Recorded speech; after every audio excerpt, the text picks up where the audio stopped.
to set. Camera speed. Sound production, take one. Action! We're starting with the Wikipedia entry, aka Patters. Let's go. Factotum is a 2005 French Norwegian dark comedy drama film co-written and directed by Brent Hamner, adapted from the 1975 novel of the same name by Charles Bukowski. Dark comedy drama film. You know what the funny thing is? I think when it comes to any film biography where we not just try and capture what a person's life. I feel like if we put together all the Bob Dylan movies, no Bob Dylan movie gets Bob Dylan's life. But what they do is try and show you what it felt like during a time in Bob Dylan's life. Here, Factotum, Charles Bukowski, he writes about that. I mean, I spend so much time reading Charles Bukowski, and I had no idea that there were movies.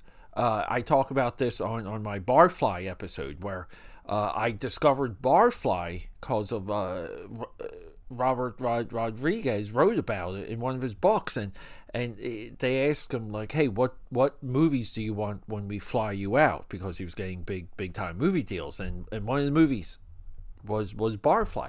That's how and then my life goes by when my ex-girlfriends loved this guy, talked about, said that they would there's like a college course or two. I went through college, learned about Charles Bukowski. At that point, and a little bit of it's a habit I still have. When someone brings something like this up, like an author or even a movie or anything that they're highly interested in, knowledgeable of, and they seem to like, but they're also just maybe a little bit shocked that you don't know about it. As soon as that combination coagulates and forms a solid structure in front of my face, I get a little bit pissed off. I have a chip on my shoulder of just not being versed on things. And since then, and this is probably over 15 years now, AK Patters, that's how long ago this girlfriend was, I do nothing but read Charles Bukowski. I read Charles Bukowski in some form every single week. I mean, recently I just bought, I realized that there was a book on, someone collected all of his, little letters and parts of essays and parts of interviews about him speaking on writing. And that's an incredible book too. So there's infinite ways, because there's so much out there that people are tracking and collecting and presenting the works of Charles Bukowski. He is a enlightening American figure, so much so too, A.K. Patters. James Franco. This is forgotten film knowledge here. James Franco made a Charles Bukowski movie, and it got shut down and lawsuited out of existence because I believe someone claimed to own a book that movie was based on. And I think the legal part of it got so complicated because it's like, how do you know it's based on anything if the movie's not released and no one's seen the movie, right? Like a little bit of a baseline argument there. In my view, there's a two-headed dragon when it comes to Charles Bukowski movies. So the first one being Barfly with Mickey Rourke, that that movie, it blows me away. Frank Stallone's in it. Faye Dunaway plays the girl. Bukowski writes women in his stories to sell a little bit of his lifestyle, and he lived a lot. His lifestyle is so interesting. It's so hard to describe, but he just needed a typewriter, a mailbox, and wine, and he would get through life and do nothing but work.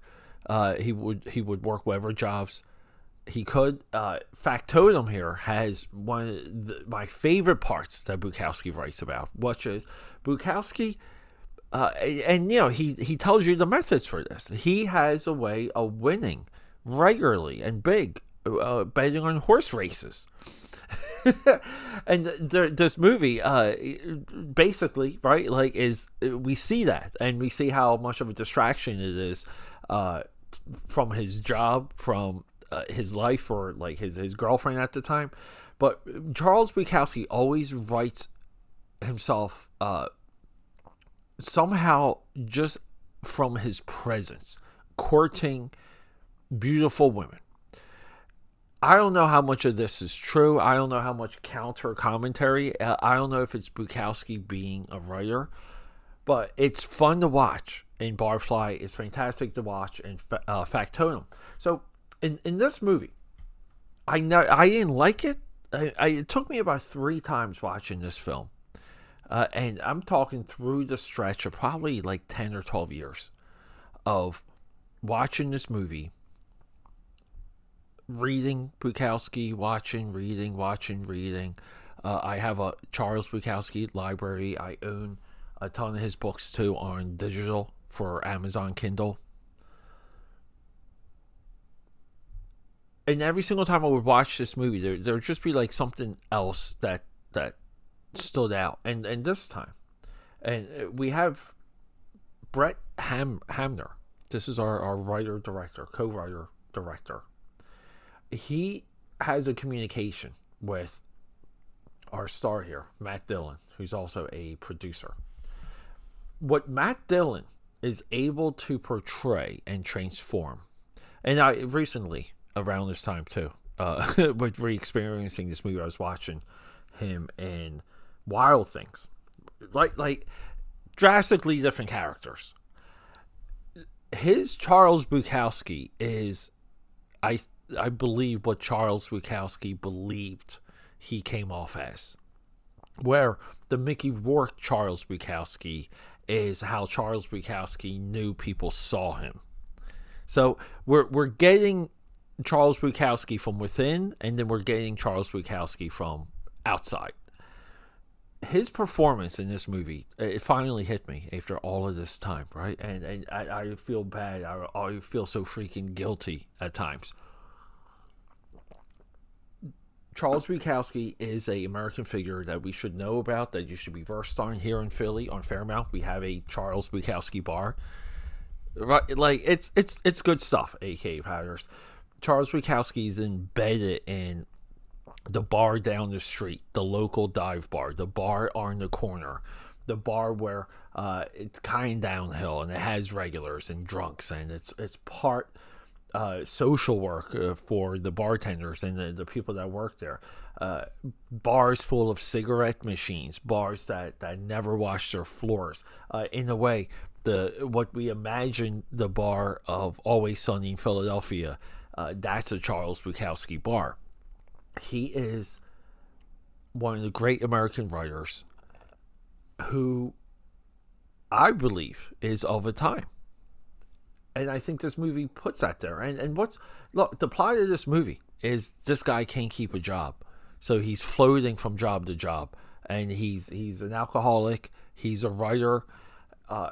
He's himself, meaning when he gets interviewed for a lot of these jobs, it's him. And some of these exchanges while he's getting interviewed, or there's this one time where his boss calls him in and it's like, I want you to meet this friend of mine. He's a writer too. And they just sit there. Like no dialogue. And Bukowski's just, or Matt Dillon's, can I leave? Like, that's the whole exchange. There's a weird fight with him and a midget. And I want to say these things seem so wild and random. They're either made up or they happened.